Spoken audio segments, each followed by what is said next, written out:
All right, everyone, we have made it to the final lesson of Chemistry 10.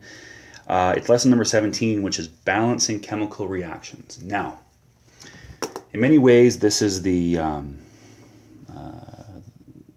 high. It's not the highest point of the whole unit, but it is an important point because you take everything we put together, all of the reaction writing, all of the balancing of charges, states of matter. The whole point is this is the final step in this course, and it is a huge component of, let's say, Chemistry 20.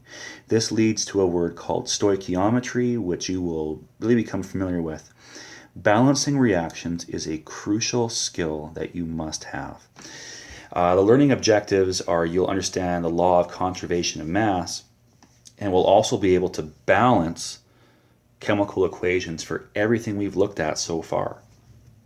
And by that I mean double replacement. We started with formation, decomposition, and we have combustion, hydrocarbon combustion. Anyway, in this lesson I have numerous examples, and I would fully expect you to have to do some pausing and rewinding, as it were, and go over it again, and we will do a lot of practice with this because this is something that we must master. The first thing is the law of conservation of mass, and I'm going to kind of keep this somewhat brief. Let's say you have you have your reactant side. And we're going to throw certain things together. We're going to throw 10 A's in there, and we're going to throw in 20 B's. Now, a reaction might occur, and we're going to get our products. And I have no idea what it looks like, but my point is, we took 10 and 20 and we added them together.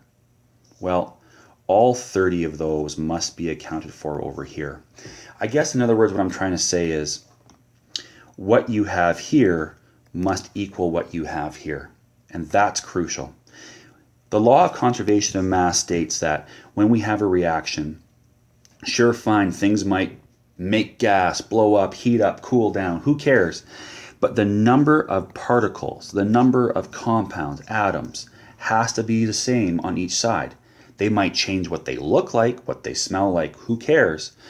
But we know that if we had 10 and 20 before, at the end we have 30. We haven't lost anything. And that sets a stage for balancing. So what we're going to do is we're going to start with balancing formation reactions. Now you can see here what I've done is I've done the base work. What we have is we have sodium and chlorine coming together. So let's finish off the reaction. So as you know, we're going to have NaCl. Well, let's check those charges. Na is 1 plus, Cl is 1 minus. That's a perfect match. Okay. What else could we do? We could check the states of matter. That's a solid. NaCl, let's check our table. That's going to be AQ when you place it into water. Okay. Now that's really not what we're here for. Now, everyone, here is the thing. You have got to think of this. This is your balancing beam.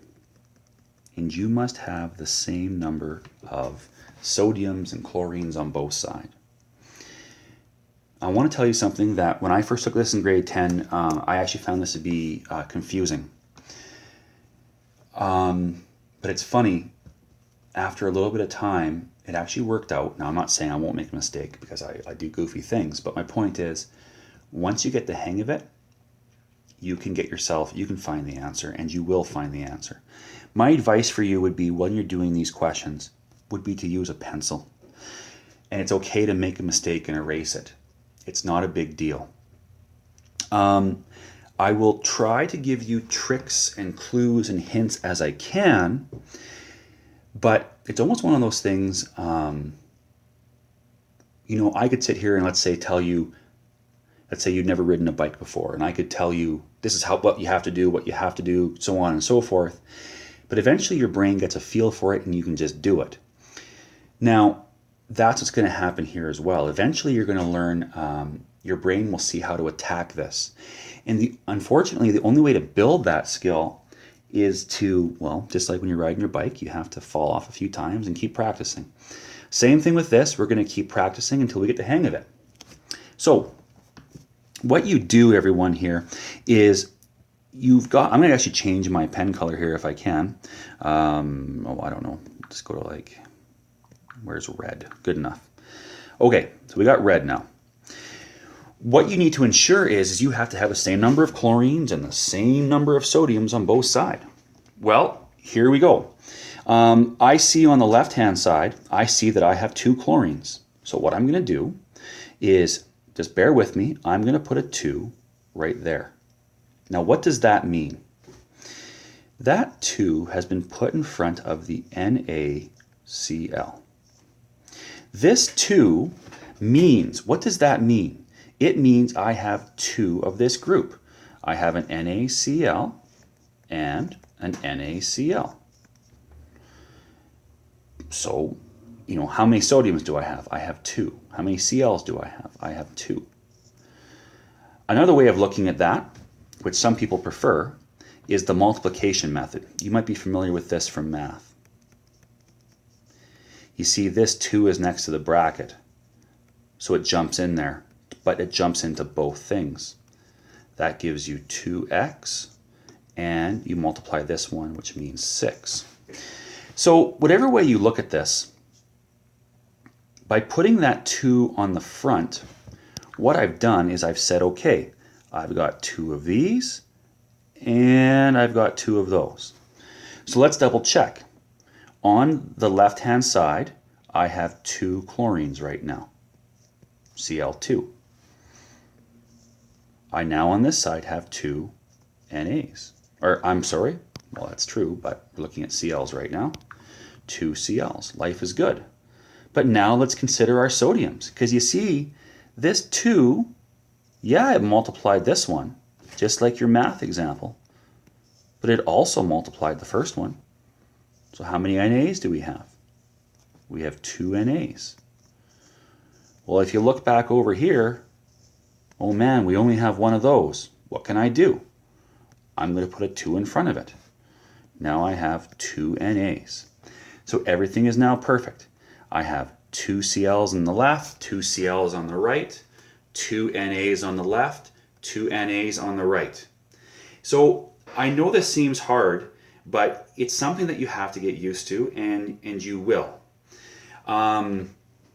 It literally is a practice thing. Okay, let's move on.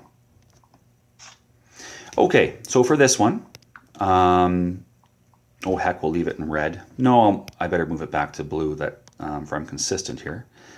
Okay, so we have Mg and O2. I should put a gas symbol there. This is a solid.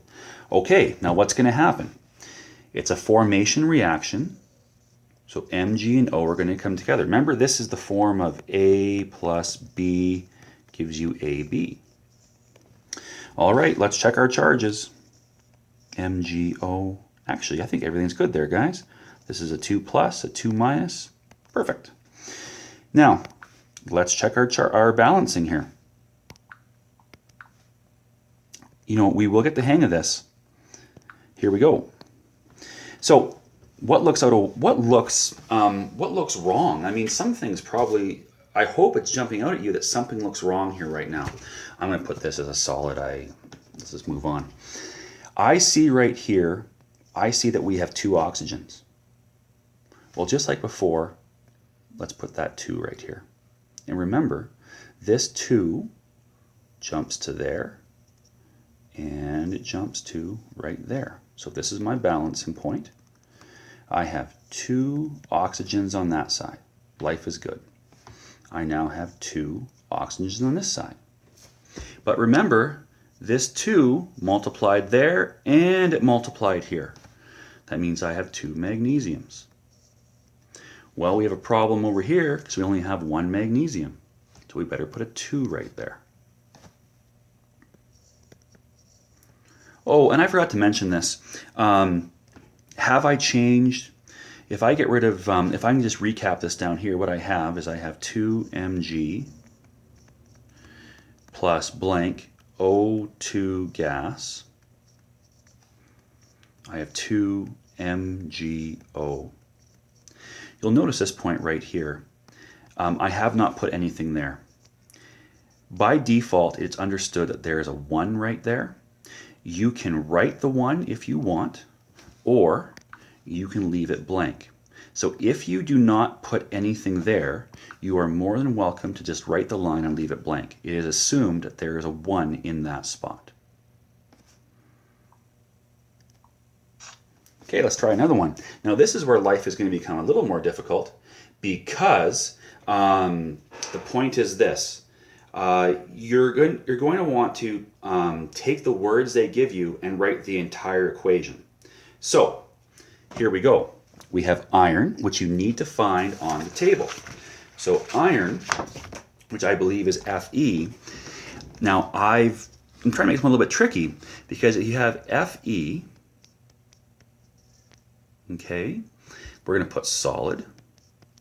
It's going to react with chlorine, which I hope everyone knows by now. It's not just Cl, it's Cl2 gas. And we're going to make a compound. Now, hey, wait a minute. If I look at iron there on the table, it has 2 charges. Now, the question did not say which one to use. When that happens, you default to the most common one. And you might remember from way back when I said the one that you read first, the one on the left, is your common charge. So we actually are using Fe3+ for this question. So let's balance our charges over here. So Fe, we're using 3+, Cl is 1-. We need 3 of those. Okay.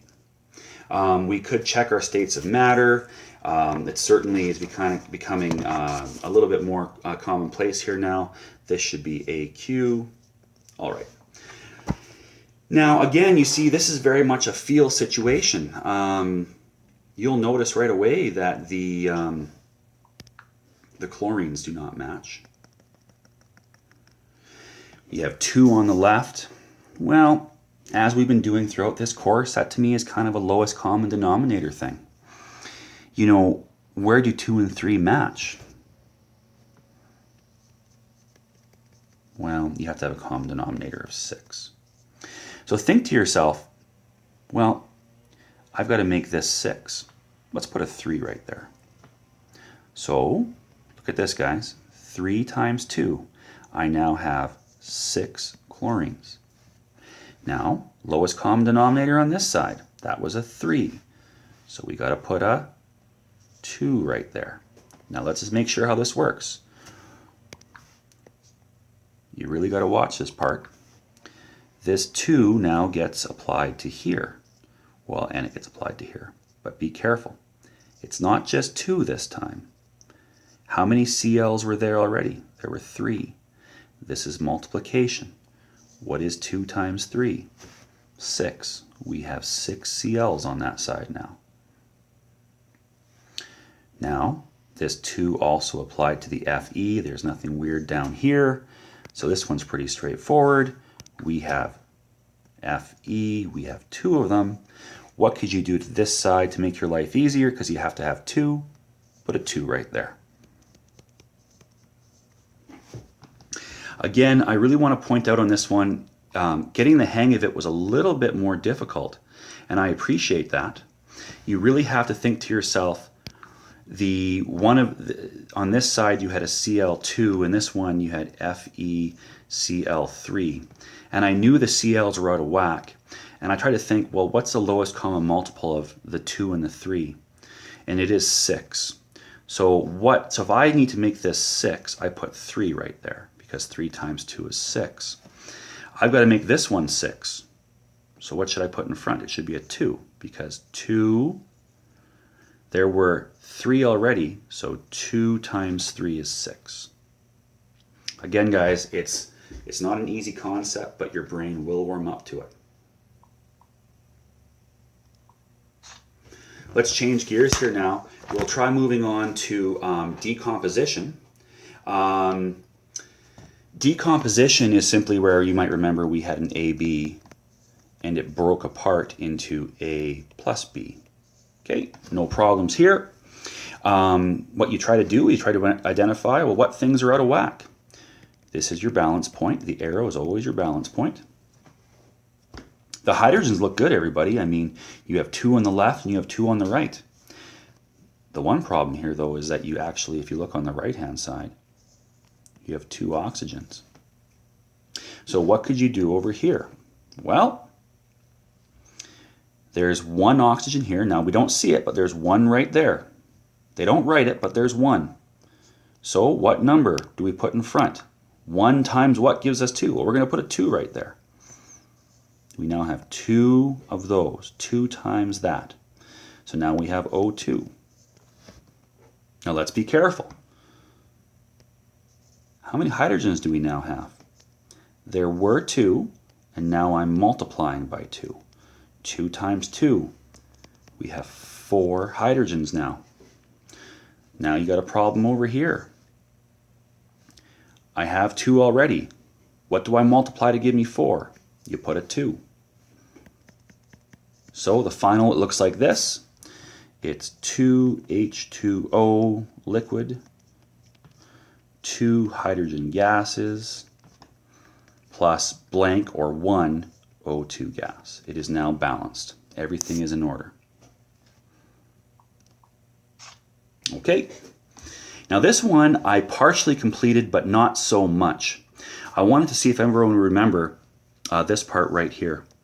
Remember, sulfur is one of those, not diatomic, but it's one of the ones where when it's by itself, the sulfur should always have an 8. I'll put solid there. Okay, now what is out of whack here? Something is not balanced. Well, on this side, I have 8 sulfurs. On the other side over here, I only have 1. So, what do I have to multiply that 1 by to get 8? Well, it should be 8. So now I have 8 sulfurs. That's the multiplication loop. But that also applies to this one. So now I have 8 magnesiums. Well, that kind of creates a problem here. I better put 8. Final answer is 8 MgS. Gives us or produces 8 magnesium solids plus blank sulfur solid. All right, and remember everybody here, there is nothing wrong with taking breaks, going back, trying practice questions. I'm putting this all together in one video, but it's just you have to take the time that you need. Okay, one more. This one's a little bit difficult because they haven't given you the compound. Nickel 2 chloride.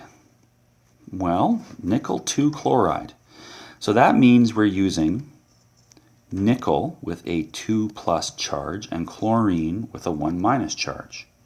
If you put those together, that must mean nickel chloride looks like this, NiCl2. Okay, let's decompose that now. NiCl2 decomposes, remember this is AB, into nickel solid and chlorine gas. Now, what's out of balance here? Well, wait a minute. Nothing's out of balance. It is possible to have a reaction where everything is perfect. You can just leave them all blank in this case. The difficult one with this one, I suppose, was they didn't tell you the original compound. You had to form it yourself and then decompose it.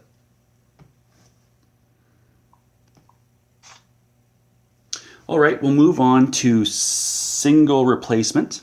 You might remember from earlier on that, remember, this was where we had A and B, C. Now, in this case, our A is a metal. And remember, this one's going to be a metal and a non-metal. Hopefully you recall that the metal always replaces the other metal. So we're going to have Ca by itself,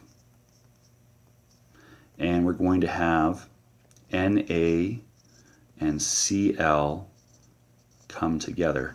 Check your charges on that NaCl, 1 plus, 1 minus, it's perfect.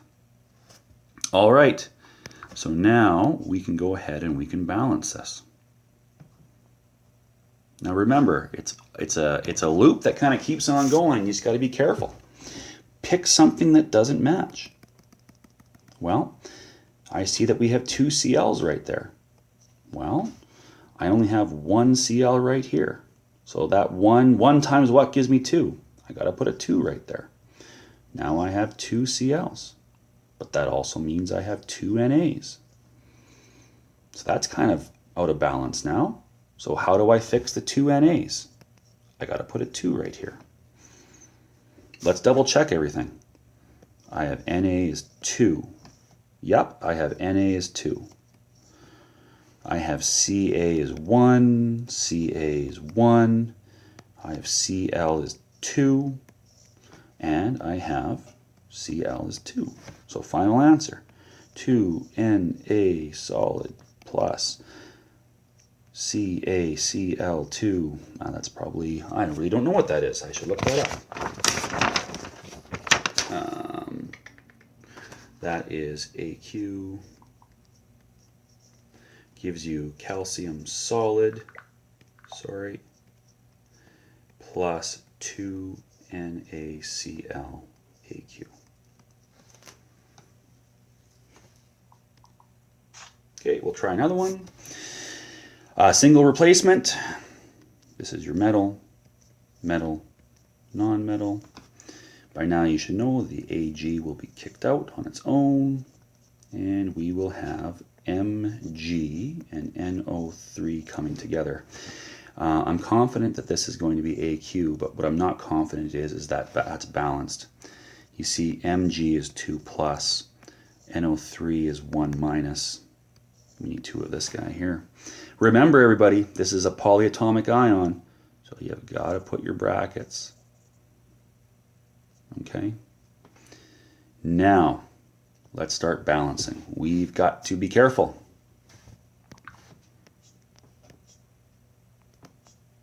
Okay. Now this is our first one where we're kind of considering polyatomics, and you know, it's a process that we must get used to. Now, when I look at this, to be honest, I see that our magnesiums are fine, our silvers are fine. It's the NO3s.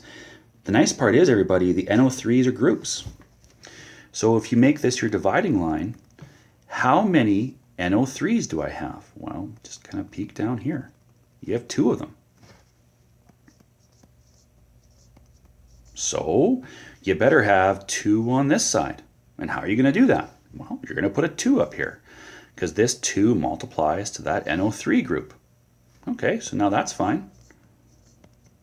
But remember, this 2 also applies to the Ag, so we better put a 2 right there. Final balancing should be Mg solid plus 2 AgNO3, AQ yields, produces 2 silver solid plus 1 or blank MgNO3 2 AQ.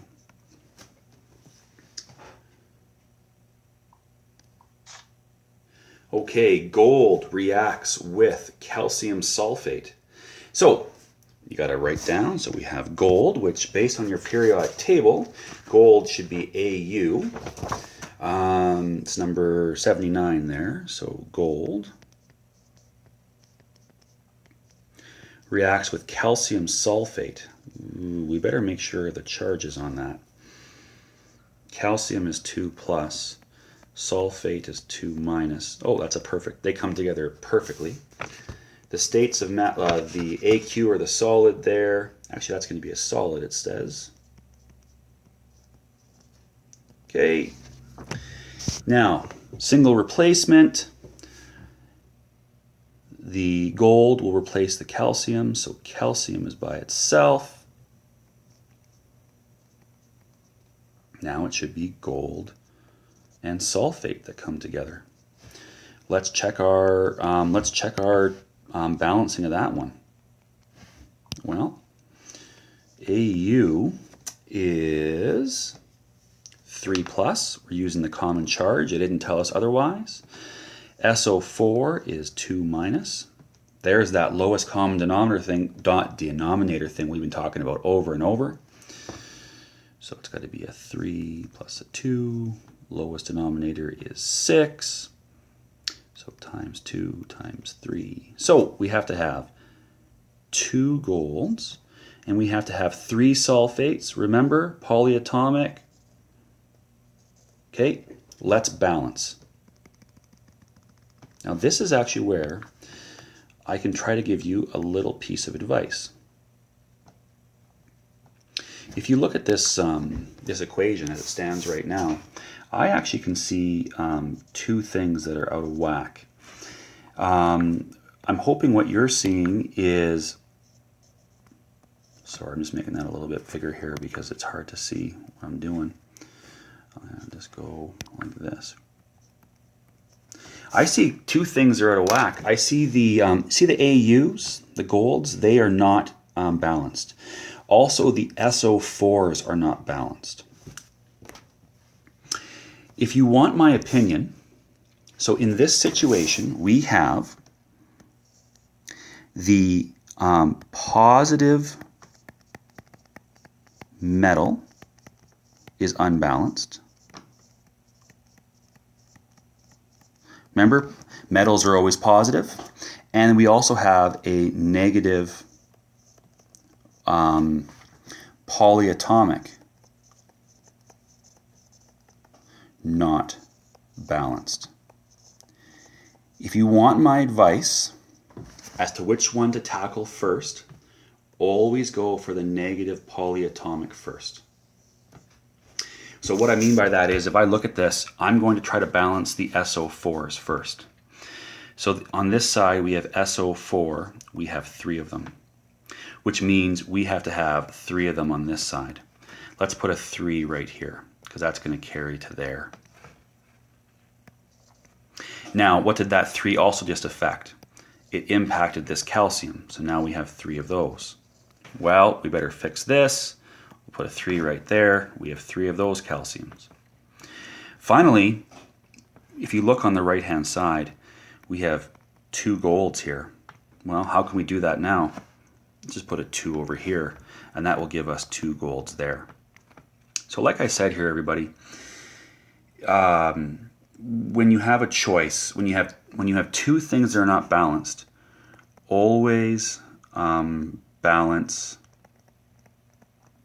negative polyatomic first. It will really help to simplify this process. And if you, I don't know if you want to see this in a more simple terms, but it basically, I have a lot of writing here, but it's going to be, here I'll kind of just get rid of this middle part because you can rewind and see this whenever you want. Maybe I'll even get rid of this, just for you can see a cleaned up version of what this equation looks like. So it should be 2Au solid plus 3 calcium sulfate solid produces 3 calcium solid plus 1 gold sulfate. And there is, there's a lot to remember here, and I'm not trying to pretend that there isn't, but it's all about the practice here, everybody. And if you practice this, you will get the hang of this very, very well. Okay, let's move on. So now what we're going to do is we're going to try the double replacement. Well, I can't say that it's much more difficult than the single replacement. It's just maybe one more, it's just, you have compounds on both sides. A, B, C, D. It's going to give you, remember, AD plus AD and then CB, sorry. So, yeah, you're going to have to predict the other side before you can balance anything. So it should be K and Cl, and it should be CaBr. Well, let's make sure they're balanced, right? K is 1 plus, Cl, yep, that one is perfect. CaBr, this is 2 plus, 1 minus. Oh, need a 2 right here. We should check the states of matter. I believe this one is AQ, and the Br1 is going to be AQ as well. Okay, let's balance. I think it's nice to always start with the negatives. Always start with negatives, or I guess I even could say non-metals. Okay, so let's see here. Let's get rid of, I see that the bromines are out of balance. I see that I have 2 on this side. So I better put a 2 right here, because that 2 will apply. But that 2 also gave me 2 potassiums. So now I got to fix a potassium on the other side, which is right here. I better put a 2 right here. That 2 gave me 2 potassiums, but it also gave me 2 Cls. Oh wait, let's go. Oh wait, life is perfect because we already have 2 Cls there. Last thing we should check is our calciums, the Cas on both sides. We have 1 there, we have 1 there. Life is perfect. Okay, that's a pretty easy example, but remember, you have to be able to write the equation first. Can you imagine if you didn't write these properly? It would mess up your entire answer. What if you would have put here CaBr3? That would significantly impact your balancing. Okay, more complicated this time. Again, double replacement. I'm going to try to go without the letters. On this one, we should have Mg and OH, and we should have KNO3. Let's check our balancing within the compound. Mg is 2 plus, OH is 1 minus. We need 2 of those. Don't just put a 2. Remember, OH is a polyatomic. Got to have a bracket there. K is plus 1, NO3 is 1. Perfect. We better check this here. This is a solid, it says, and I believe this will be an AQ. Okay, then it's time to balance this out. Like I've said to you, you always start with the negatives or the non-metals.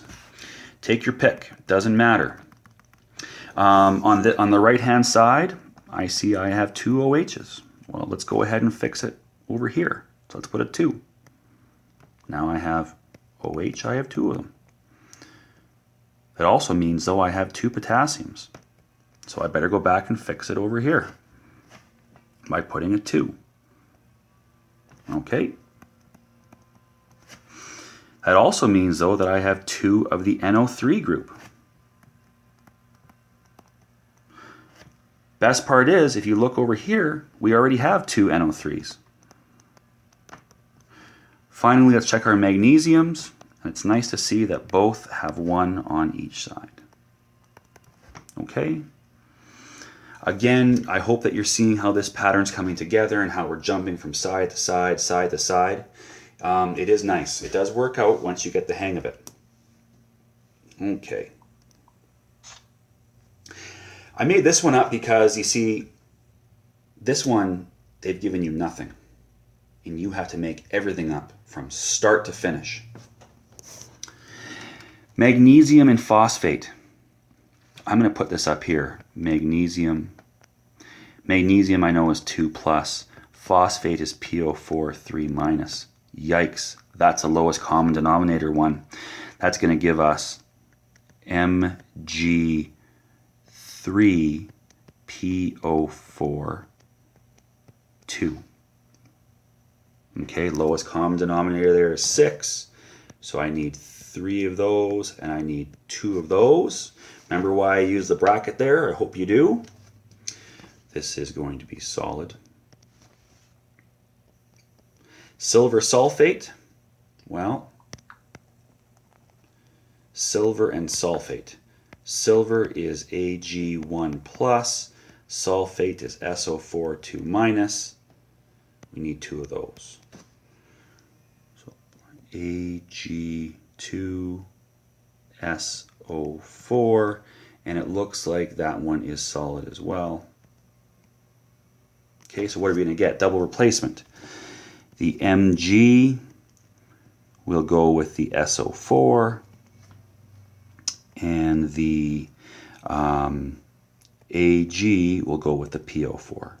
Let's check our charges now, our balancing within those compounds. Okay, Mg is 2 plus, SO4 is 2. Perfect.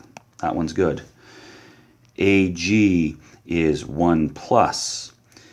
PO4 is 3 minus. Gotta have 3 of those. Check your states of matter. This one looks like it's AQ to me.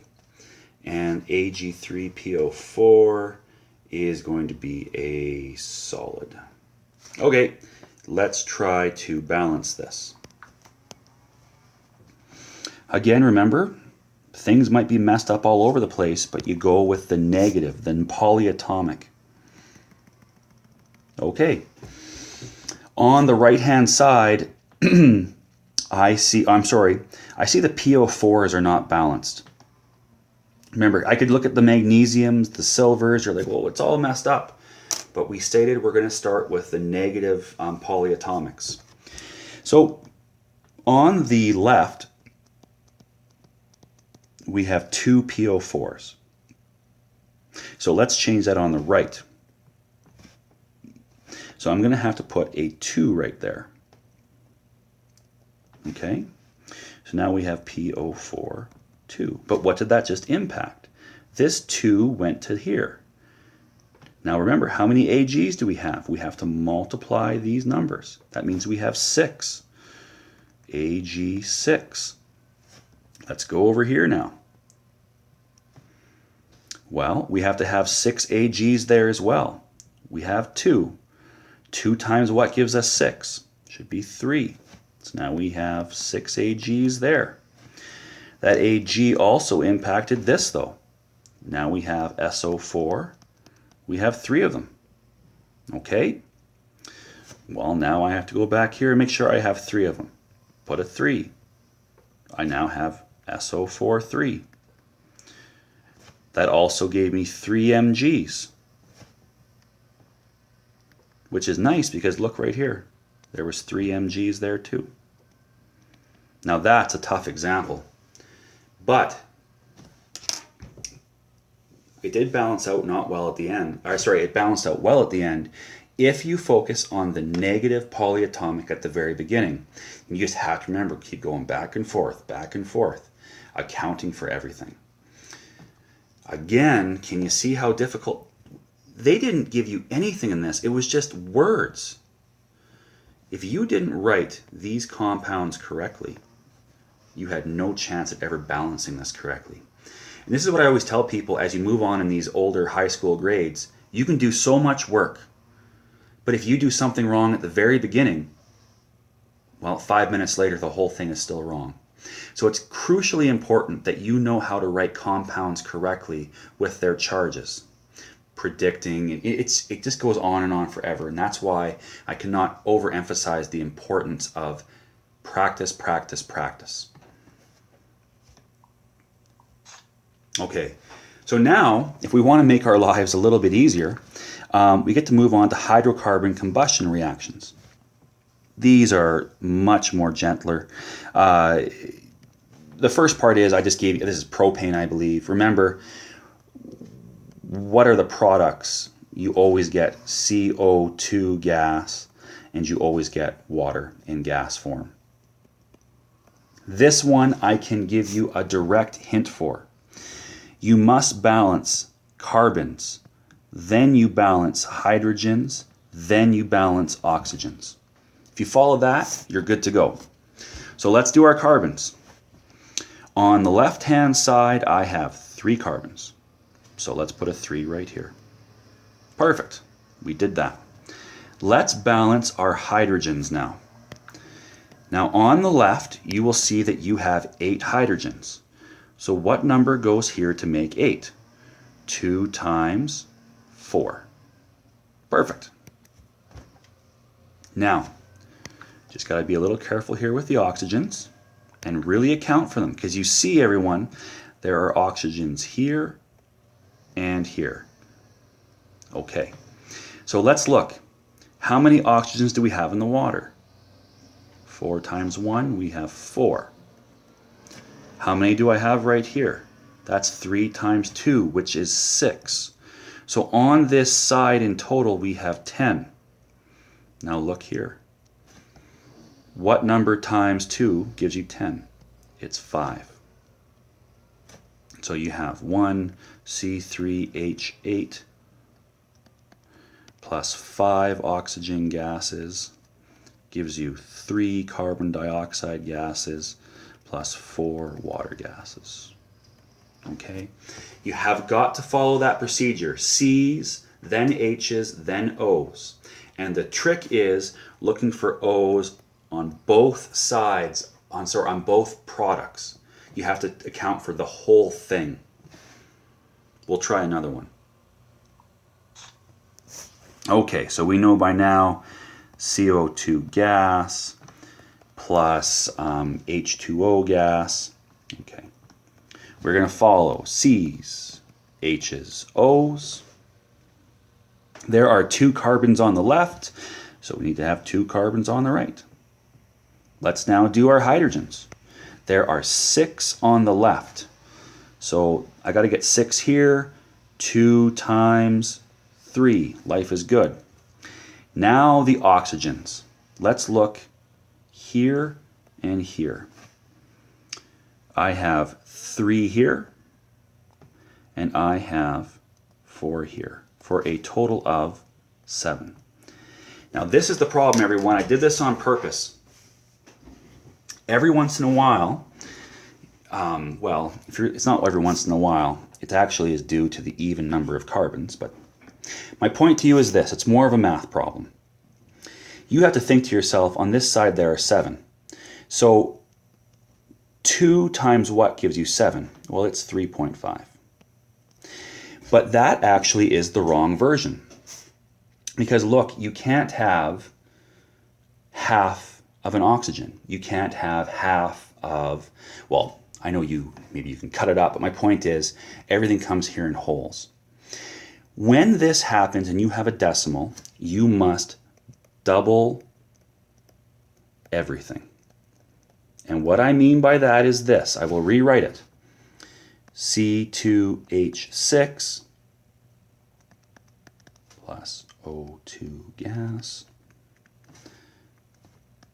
CO2 gas plus H2O gas. To avoid this situation where we have this decimal, you double everything. There's a 1 right there, so it becomes a 2. 3.5 doubled becomes 7. This doubled becomes 4. This 3 doubled becomes 6. So, in summary, in this hydrocarbon combustion reaction on the right-hand side, came down to we had 7 oxygens. Then you're over here and you're thinking, well, okay, 2 times what gives me 7? Yeah, it's 3.5. And that's right, but you want to avoid having that decimal. So once you have that all in place, you double all of these leading, they're called coefficients. You'll have practice with that, but believe me, it's a pretty easy procedure and process. Okay, we'll try one more quick one. Propane burns in your barbecue. C3H8, we'll say gas, plus what? You need to have oxygen gas. You're always going to have CO2, and you're always going to have H2O. Okay, let's start balancing. C's, H's, O's. Well, you're going to have to put a 3 right there to balance your carbons. Then we will balance our hydrogens. There are 8 on the left, so we need 8 on the right. So 4 times 2 is 8. This right here, I have 6 oxygens. Right here, I have 4, for a grand total of 10. Oh, and we've done, anyway, my point to you is, that's going to be a 5, and we're done. I think the point of this equation was to show you that sometimes it's just in words, okay? Sometimes I won't give you anything. They'll just give you the words, and you have to put the whole thing together. In summary, I mean, this has been a very, in some ways complicated and perhaps overwhelming lesson. If you want my advice, I would try to master balancing each type of reaction on its own. I would do, let's say, formation. Master it, practice it. Then do decomposition. Then single replacement. If you try to do it all at once, it's going to become overwhelming. So it is crucial and key that you take one type, practice it, try to master it. Then move on to the next one, and so on and so forth. Okay? There's no need to hurry through this section of the course. It is crucially important that you have this perfect for, well, not perfect, but you want to have it in place for Chem 20, believe me.